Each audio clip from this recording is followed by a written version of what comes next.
I'm Sensei John Small, and in today's video I'm going to talk to you about throwing logs. This is not a novice exercise. It's geared toward judo. You should know some judo or have a familiarity with the principles of throwing before you engage into this activity. Second thing, you'll notice I have shoes on. Logs are unforgiving, and I would say that aside from being not just an activity for somebody that's a little more practiced, I would say it's not an activity for wimps either. As things go wrong, these things can hammer you about a bit, and toes can be very vulnerable, so avoid getting your toes crushed by wearing shoes. Notice what I've done here is I've drilled a hole through this and then strung a rope. I've knotted it to keep it from sliding one way or the other, and I've knotted it out at the end. These really function sort of as arms for me. So you want to make sure that you're designing your log suitable to what you want in terms of height and weight. I would recommend not going too heavy. This is a nice little lighter log that I start out with.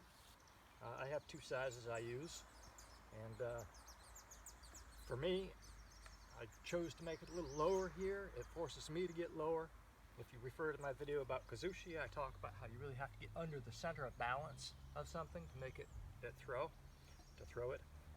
And in fact, it's a good place I can give you a little illustration about that. So if I step in for a throw, and if I'm not under that center of balance, a lot of times when people are strong, they can muscle their way through something like that, which is oftentimes why sometimes the bigger, stronger people don't make as good of a student. They are not forced to depend upon the technique. They have strength to carry them through a less developed technique.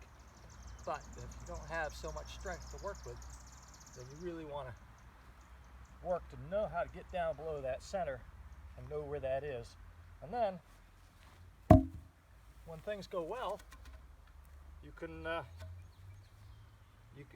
use the leverage and the physics, and you really feel the difference too when your technique goes well versus when you are muscling the throw, and that applies when working with a person, and I think that applies pretty well when working with a log as well. So you see, nage is a good throw to work with, as I just demonstrated.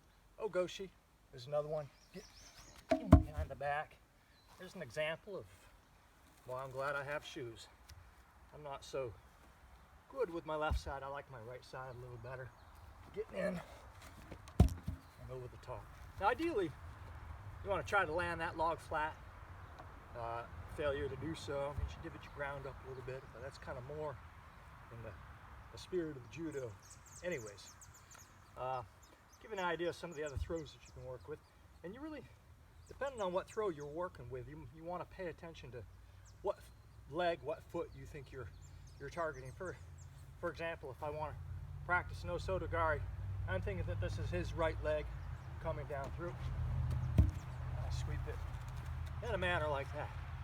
Conversely, if I'm thinking in terms of an ouchigari, I'm thinking of it being his left leg that I'm hooking there. Taitoshi is a really good throw to practice, really in terms of practicing that pop of that leg as you get it at that moment, popping that leg up. That's a good throw. But the important thing with that is, again, remembering that's his right leg. So in terms of the throw, I need to be stepping quite a ways out because I want to be stepping outside of his left leg, and then reaching across, popping that as it goes through. So the other thing that's cool about the logs is that, unlike the post, if you refer to my throwing with the bungees video, which stays stable and locked, as you enter in, this is much more akin to a human reaction. If I get too close for my throw, for example, when I bump this log, you can see it's easily going to make the balance topple that way. So you really have to learn to get precise and keep the kazushi, the balancing, going in the direction that you want to make the throw happen in a manner such as that. As I say, I have a couple different size logs I work with. Work your way up to what's comfortable to you. Another real good throw with the log is a variety of these leg sort of throws. Harai gauche in particular, I like working with this. Make sure I got enough room here. So just coming in, sweeping it over the top. I like that one much for some reason. This one this log I've given myself an extra set of knots in the middle. Kind of indicates to me a little bit more where that elbow area may be.